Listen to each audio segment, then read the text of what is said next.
Thank you. How many people watched the debate last night? Very good. Thank you. I appreciate it. I've been here at the fair and enjoying Iowa. This is the end of a 3-week stint here in Iowa. Karen and the family, we have 7 children. We came in, it will be 3 weeks on Monday.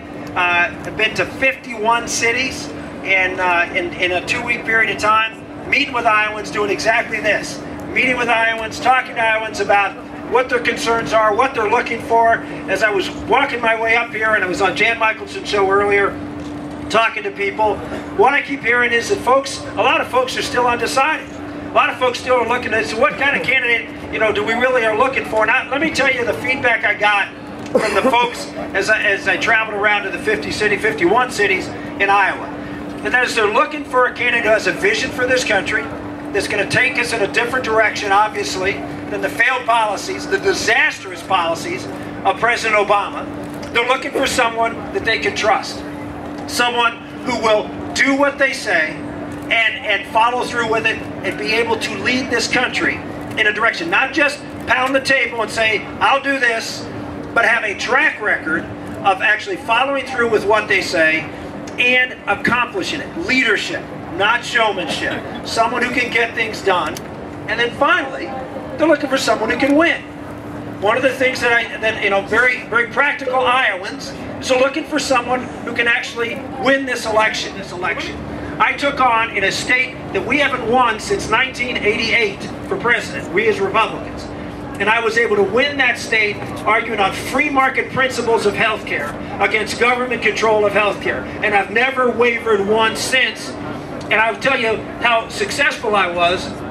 James Carville wrote a book shortly thereafter, and he listed his top 5 most hated Republicans, and I was number 3 on the list. So if you're looking for someone who can win, there was a poll out in Pennsylvania last week that had Rick Santorum and Barack Obama in a dead heat. If you go to Pennsylvania, Ohio, Indiana, those states right in the heartland, the swing states in this race, that's where I'm from. That's where I've won. I got reelected in the year 2000 after I went to the Congress and followed through with what I said I was going to do. We worked on welfare reform. And if you want someone who's actually done it, not pounded their fist and say, oh, I'll do this. If you don't do this, this, and this, then I'm not going to vote for anything. It's easy to vote no. It's easy to say you're against things. It's hard to get things done to move this country in the right direction. I've done it. And you go on, and it's not just in the area of economics. I was a big proponent of the balanced budget amendment. We came within 1 vote in the Senate. 1 vote in the Senate of getting a balanced budget amendment passed. I continue to push for it throughout the time I was in Congress. And that one I didn't succeed, but I have not given up, and I think that is still the issue today that we need to push on. But I got other things done. On moral cultural issues. No one stood up and fought for the sanctity of human life as much as I did in the United States Senate. I was the author, thank you, I'll take that. Any applause anytime, please interrupt.